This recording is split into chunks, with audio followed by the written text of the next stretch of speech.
दो बार NEET actual में क्या है कि मैंने एक पैटर्न देखा है 2015 में, उसके बाद 2021 में, सिर्फ एक बार नीट दोबारा नहीं हुआ था, शायद 22 में, नहीं तो उसके बाद 23 में, 24 में, 25 में, बीच में 5 सालों में से सिर्फ एक ही बार ऐसा हुआ कि नीट 2 बार नहीं हुआ। नहीं तो हर बार किसी न किसी प्रॉब्लम की वजह से नीट 2 बार हो ही जाता है।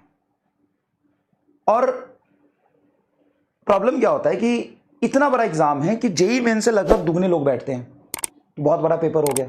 जेईई मेन से लगभग दुगने लोग बैठते हैं, तो वैसे ही बहुत बड़ा एग्जाम हो गया।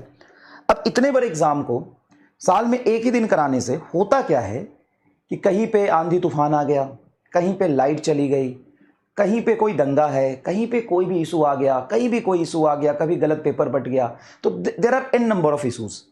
और वो इशूज हर साल होते हैं, ऐसा नहीं कि नहीं होता है। पिछले 6 साल में 5 बार तो दोबारा नीट कराया गया है। पिछले 5 साल में 6 साल में 5 बार दोबारा नीट कराया है, और 14, 15, 18 में भी, 17 में भी एक बार हुआ था दोबारा नीट।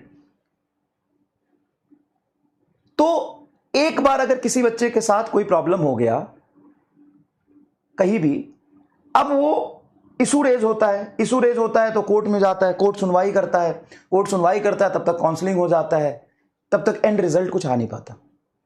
तो मुझे ऐसा लगता है कि जिस तरीके से जेईई मेन 2 बार होता है, जिससे बच्चे का मान लो कि खुद का पेपर एक बार खराब हो गया, किसी इशू की वजह से खराब हो गया, तो उसको 6 महीने बाद दोबारा मौका मिल सकता है। तो इतना बड़ा पेपर है तो नीट को 2 बार होना चाहिए। एक जस्ट थॉट था मेरा कि इससे क्या होगा ना, जैसे जेईई मेन की तरह बच्चे को 2 बार मौका मिल जाएगा। किसी भी इशू की वजह से मान लो आंधी तूफान आ गया, अब आंधी तूफान आ गया तो इफेक्ट तो सबको पड़ा, लेकिन दोबारा नीट सिर्फ उसी का हुआ जिसने कंप्लेन किया। जिसने कंप्लेन नहीं किया उसने तो उसके भरोसे कंप्लेन नहीं किया कि चलो 10 लोग कर रहे हैं, उसमें सुनवाई होगी, हो जाएगा। उस बच्चे को नियम कानून थोड़ी ना पता कि जो कंप्लेन करेगा उसी को मौका मिलेगा। अब उसको 1 साल इंतजार करना पड़ेगा। अगर 2 बार होता तो कोई बात नहीं, अपने आप को मना के 6 महीने बाद दोबारा मौका तो उसको मिल सकता था। तो जाने अनजाने में कई बार बच्चों की गलती होती है, कई बार बच्चों की गलती नहीं भी होती है, तब भी उसको इस चीज में सफर करना पड़ता है। कई बार पेपर लीक हो गया, कुछ भी हो गया, कई सारे इश्यूज होते हैं। तो 2 बार कराने से ये होगा कि बच्चा कई बार ये सोचेगा कि नहीं इस टाइम में अगले टाइम में देना है, तो थोड़ा सा क्राउड भी कम होगा।